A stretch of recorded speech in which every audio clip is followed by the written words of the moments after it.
forced to do so. Thanks, Senator Walsh. Yes, please. Okay, Deputy by Barrett.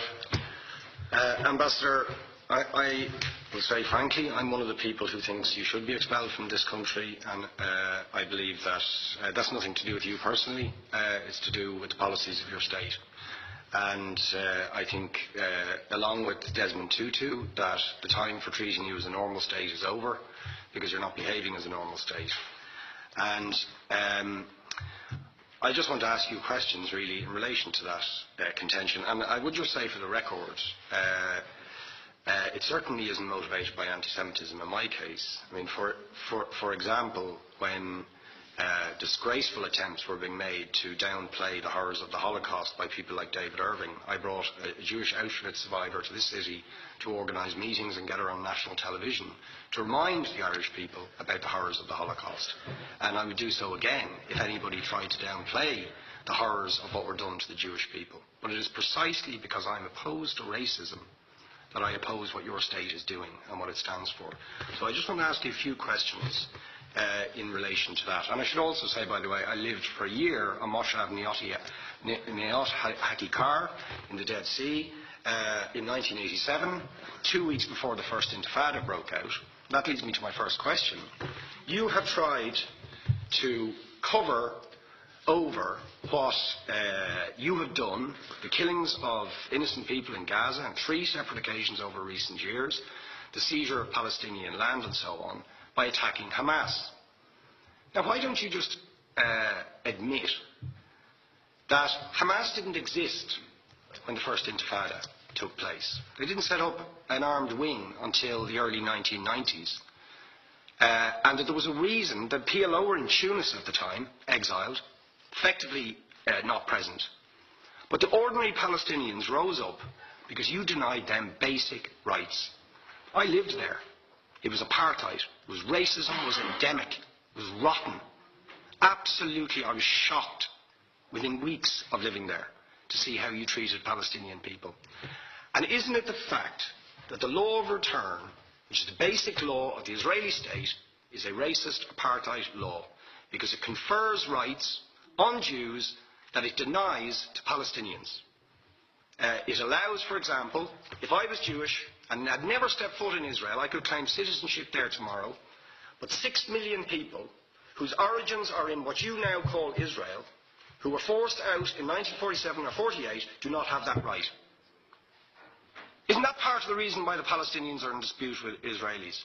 Because you deny them the right to return to their homes and to their land and to their villages, and that they have a legitimate claim, even under international law, to return, but you deny them that right.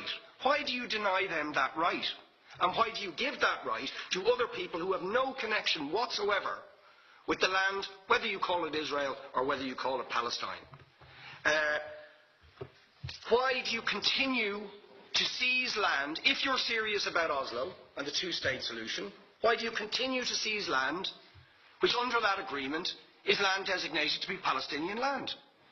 500,000 people, most of which has taken place since Oslo. You allow that to happen. Why do you allow it to happen if you're serious about giving this land to the Palestinians?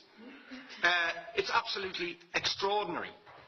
And it just, you must, are you not just taking us, Ambassador, for idiots? That you can say with a straight face, we're serious about peace, but while we're serious about peace, we're going to seize Palestinian land. And you expect the Palestinians to just sit back and do nothing about that. And the world to accept that that is an acceptable way to behave. And you asked earlier on, could we have some constructive solutions? Now you know what the Palestinian people have been asking for. Far less even than some people would ask for. Because I believe the whole apartheid system should be dismantled. But what they've asked for is to lift the siege of Gaza. Just to lift the siege of Gaza. Let them have an airport. Let them have ports.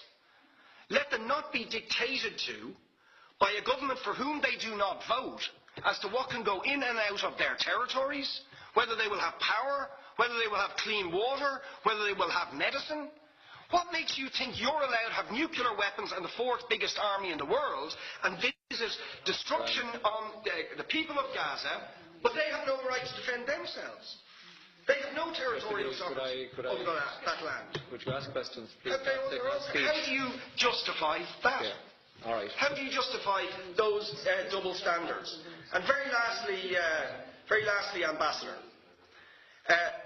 people like Bishop Tutu, Nelson Mandela, and I would certainly describe your state as a apartheid state, with different laws for people depending on their race or religion.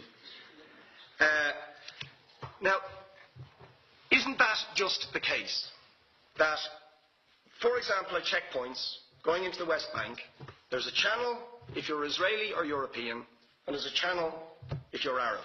Just because you're Arab. If you came into Dáil Éireann and they stopped you and said, "Are you Jewish?" "Oh no, sir, you can't come in through the same entrance as Irish people or European people because you're Jewish," you would call that racism and apartheid. But yet, you practice that. You practice that with your checkpoints and your military barriers and your apartheid wall. How can you justify that? All right, thank you. Last